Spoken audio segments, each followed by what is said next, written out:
أعوذ بالله من الشيطان الرجيم.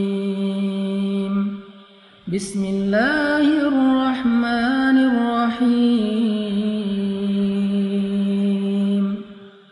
والضحى والليل إذا سجى ما ودعك ربك وما قلى وللآخرة خير لك من الأولى ولسوف يعطيك ربك فترضى ألم يجدك يتيما فآوى ووجدك ضالا فهدى ووجدك عائلا فأغنى فأما اليتيم فلا تقهر وأما السائل فلا تنهر وأما بنعمة ربك فحدث. صدق الله العظيم. Teman-teman yang dirahmati Allah Subhanahu wa taala, surat Ad-Duha ini adalah bisa dibilang kayak japrian dari Allah buat kita. Kenapa saya bilang japrian?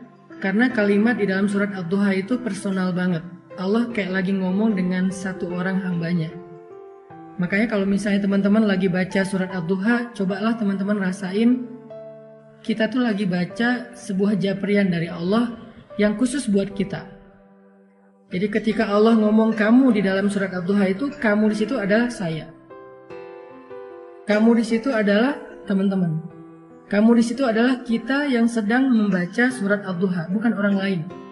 Makanya Allah gunakan kata kamu. Seperti kalimat ma wadda'aka rabbuka wa ma qala walal akhiratu khairul laka minal ula, dan seterusnya. Tuhanmu, mu di situ adalah saya, kita. Tidak pernah benci kepada engkau wahai hambaku. Engkau di situ adalah kita, saya. Apalagi meninggalkanmu. Sesungguhnya akhirat lebih baik bagimu nanti daripada dunia. Jadi semua kata kamu, baik dalam bentuk berita maupun perintah atau larangan di dalam surat Ad-Duha, itu adalah kalimat japrian dari Allah untuk kita. Sehingga ketika kita membaca surat Ad-Duha di malam hari, saat tahajud, apalagi ketika lagi sholat, maka coba teman-teman hayati, coba teman-teman rasakan kalau Allah lagi ngomong berdua dengan teman-teman. Itu rahasia dari tadabbur surat Ad-Duha. Coba rasakan Allah tuh lagi ngomong berdua dengan teman-temannya. Allah tuh lagi japri khusus ke nomor teleponnya teman-teman. Allah tuh lagi pengen menghibur teman-teman yang sedang sedih. Allah tuh lagi pengen menghibur kita yang sedang galau.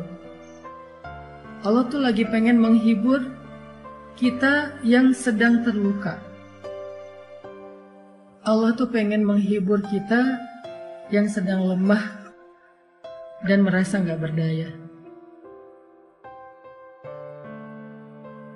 Coba rasakan betapa indahnya kita dihibur oleh Allah. Kita dihibur oleh zat pemilik langit dan bumi. Kita dihibur oleh yang maha kasih sayangnya berlimpah. Kita dihibur oleh zat yang maha indah. Kita dihibur oleh zat yang paling penyayang. Allah itu punya rasa kasihan yang sangat besar kepada kita. Lebih daripada kasihan seorang ibu kepada hambanya. lebih daripada kasihannya seorang ayah kepadanya.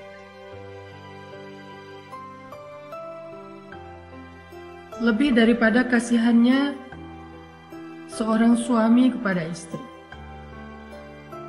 atau seorang istri kepada suami, atau anak kepada orang tua. Coba rasakan ketika membaca surat Ad-Duha, Allah lagi bicara dengan kita sendiri, bukan dengan orang lain. Ini bukan ayat broadcast, ini ayat japrian. Makanya Allah tidak mengatakan kalimat ya ayyuhalladzina amanu.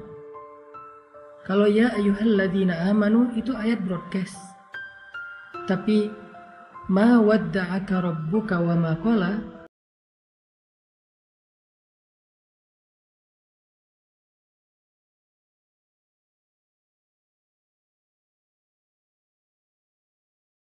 kita yang erat supaya Allah bisa menyentuh kita dengan sentuhan kasih sayang, karena Allah paham banget kalau saat ini kita sedang lemah. Karena Allah paham banget kalau saat ini kita sedang dalam keadaan merasa sendirian, sepi, nggak punya siapa-siapa yang bisa diharapkan. Karena Allah tahu banget, ngerasa banget gimana yang kita rasain hari ini, bahwa kita itu merasa sedang kecewa. Makanya Allah pengen bicara berdua dengan kita. Itulah perasaan Nabi ketika ayat ini turun, teman-teman. Perasaan kehilangan, perasaan takut, perasaan bingung, perasaan galau, perasaan lemah, perasaan kecewa, sedih. Perasaan-perasaan itu benar-benar mengganggu Nabi sekian hari. Nabi seperti orang yang kehilangan ayah, ibu, istri, anak, pasangan sekaligus, sehingga beliau menjadi bingung harus kemana. Setiap hari bayangin, Nabi setiap hari naik ke bukit yang ada di kota Mekah, memandang ke langit, pengen ngadu sama Allah. Nabi tuh pengen ngadu sama Allah, ya Allah saya punya banyak masalah, kemana engkau ya Allah?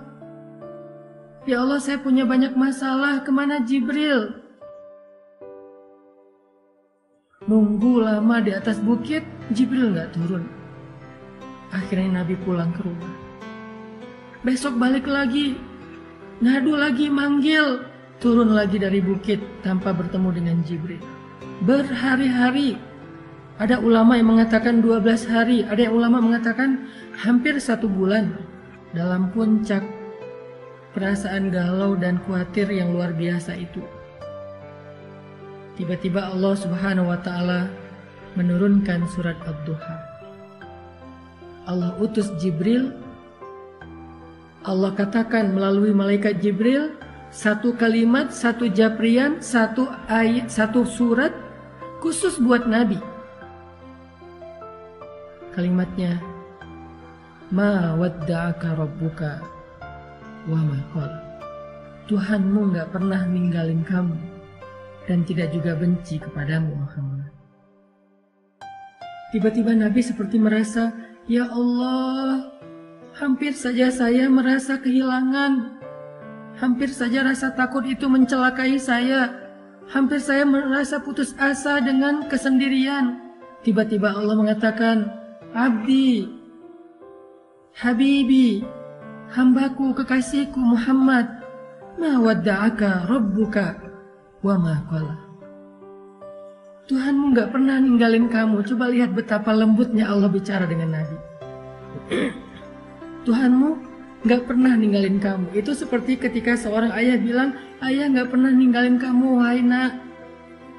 Ayah tuh gak pernah ninggalin kamu. Allah gak mengatakan, aku gak ninggalin kamu, bukan. Tuhanmu berarti seperti menyebut kalimat yang lembut. Sama kayak kita memanggil anak kita, ayah sayang sama kamu, bukan aku sayang sama kamu. Ini adalah kalimat yang sangat lembut dari Allah.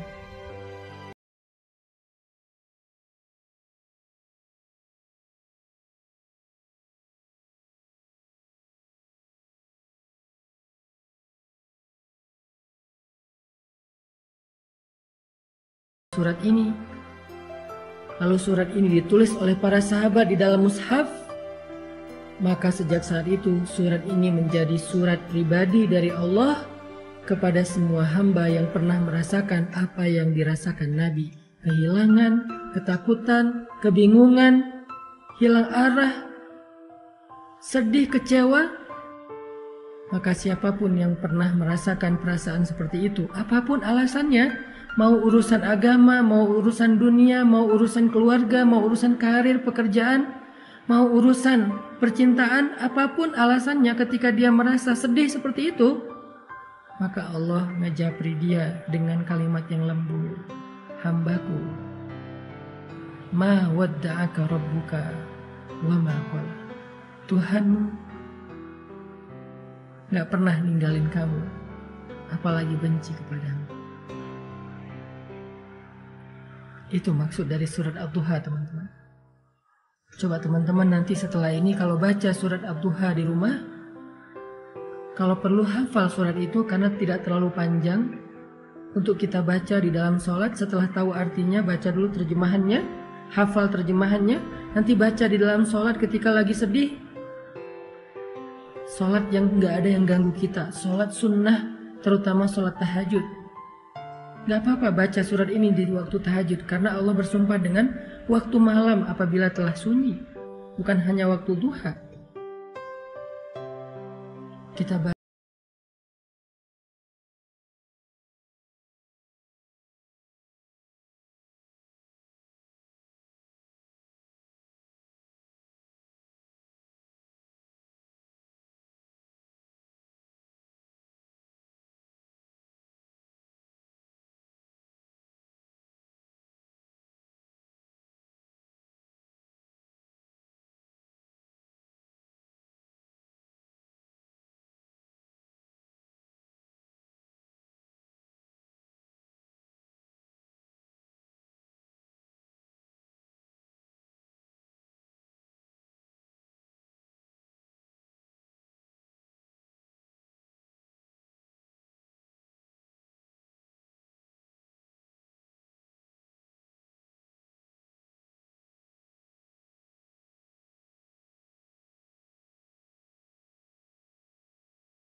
pertanyaan itu saya baca surat Ad-Duha. Sampaikan dulu aja keluh kesah kita. Curhat aja dulu yang sehabis-habisnya sama Allah. Ngomong aja sama Allah tanpa harus ada jaim-jaiman. Ya Allah saya capek, ya Allah saya sedih, ya Allah saya terluka, ya Allah saya sendiri, ya Allah, ya Allah, ya Allah. Ngomong sama Allah. Setelah semua pertanyaan itu udah kita keluarkan, unek-uneknya udah kita keluarin kepada Zat yang Maha Pengasih, lalu baca surat Ad-Duha. Maka kita akan menemukan jawabannya. Baca surat Ad-Duha, maka kita seperti merasa dijawab langsung oleh Allah Subhanahu. Kayak gitu cara membaca surat Ad-Duha.